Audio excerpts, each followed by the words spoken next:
This morning on The Dish, Chef Charlie Mitchell, the 31-year-old Detroit native, got on-the-job training inside some of New York's most elite kitchens.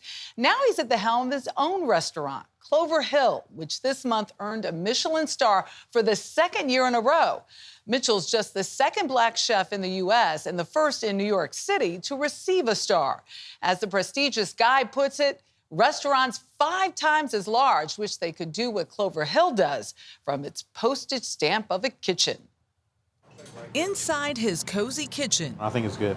Chef Charlie Mitchell joins his culinary crew in a nightly ritual. You get ready to taste? This tasting happens just before dinner service This one is so much better. to ensure every bite's just right, inspired by his training and pure gut. It's really nice. Would you call yourself an intuitive cook? Extremely. Yeah, I would. What does that mean? To me, it's about cooking with like what feels right, what feels good. That feel was found on the casual dining scene in suburban kitchens of his native Detroit. He tried culinary school, but you walked away. Yeah. Why? I mean, it was pretty simple at the time. It just felt like if you want to be a chef in a restaurant, the value of like on-the-job training was much more valuable than like textbooks and student loans. Like I can make a minimum wage and go into debt, or I can make the same minimum wage and have no debt and just hustle. Hustle that's landed him on the line of some of New York's most prestigious restaurants, including 11 Madison Park. I didn't move to New York City until I was, I think, 25. And you get here and all these cooks are like 19, 20 years old. They run around the kitchen kind of crazy, and you're kind of like intimidated at first. But I think as long as I continue to train and learn as much as possible, as fast as possible, then like nothing really could stop me. Whether it was like not getting a job I wanted at the time, or COVID, or not being able to go to Europe when I wanted to when I was younger. I never let these things kind of like get me down. They were just kind of like, okay, well, this is happening.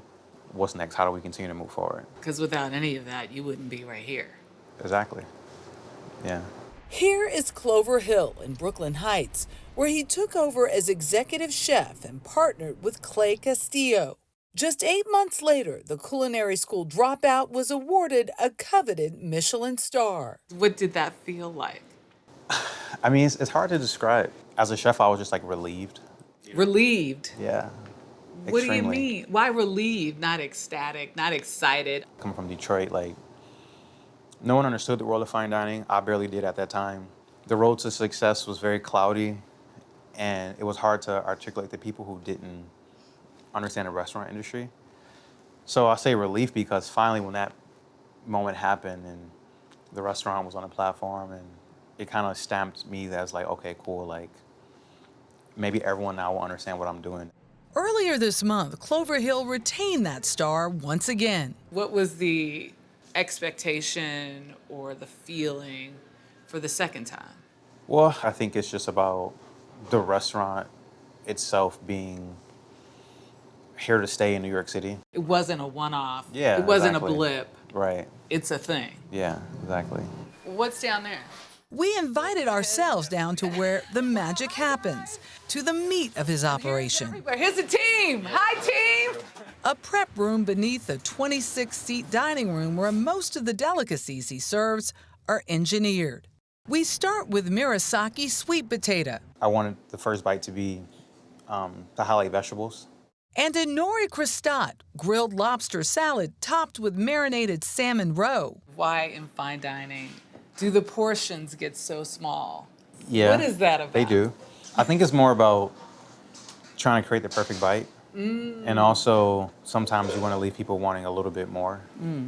Each small bite on the 12-course tasting packs a punch. So many flavors in there. Yeah. So how do you layer those tastes? I mean, you say it's feel. Yeah, I mean, I think for me, it's been about having some imagination and then eating a lot of food, right? Like just trying the food, tasting as much as possible, trying to listen to other people, see what people like, and like understand what people like. There's a black pepper cornbread with soy egg, fudge, and dry-aged beef. Hokkaido scallops with miso pear wasabi. Stone mill grits with uni and cherry blossom shoyu foam. dirty rice with Norwegian king crab and black truffles, Japanese mackerel topped with caramelized cabbage puree, and mushrooms in a brown butter broth. Is it bad that I'm finishing the whole? No, you should. You should. And a steamed shark skin flounder, cured in miso. And then it sits in a sake beurre blanc with radishes, chives, and finished with caviar on top. I get my wine. Oh my. Yeah, this is probably my favorite fish on the menu. Is it? Yeah, it's a lot of food throughout the meal, so it's a very light bite of like fish and butter and caviar. Oh yeah. Yeah. It's all in there. And finally, dessert. We try to end the meal in a fun way. Starting with pineapple sorbet. There we go. What is that at the bottom? Yeah, it's coconut. Coconut espuma. It's like foamed. Yeah, exactly. Oh It's like my air, God. a little air.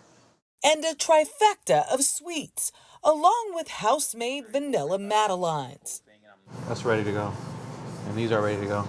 Chef Mitchell has written his own path, learned the hard way, and carries those lessons with him. I don't know what your tattoo says. This one, it's a wisdom knot. It's a West African symbol about wisdom. And I think at the time when I got it, I just thought that it was something that, when you're like younger, that you like long for, right? It's like to live life lessons and become more wise along the way. So that was important to me at the time.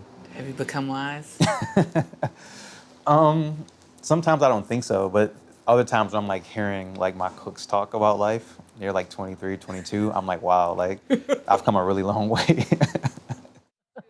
He acts like he's an old man. He's 31 years old. Old soul. Old soul, absolutely. Well, his grandmother taught him how to cook, and he says more than anyone, his mom is who he thinks really got him into chefing. Well, I call it chefing. But he doesn't take advice well, but she's like the one person he says that he listens to, and it's important because she sits him down and makes him listen.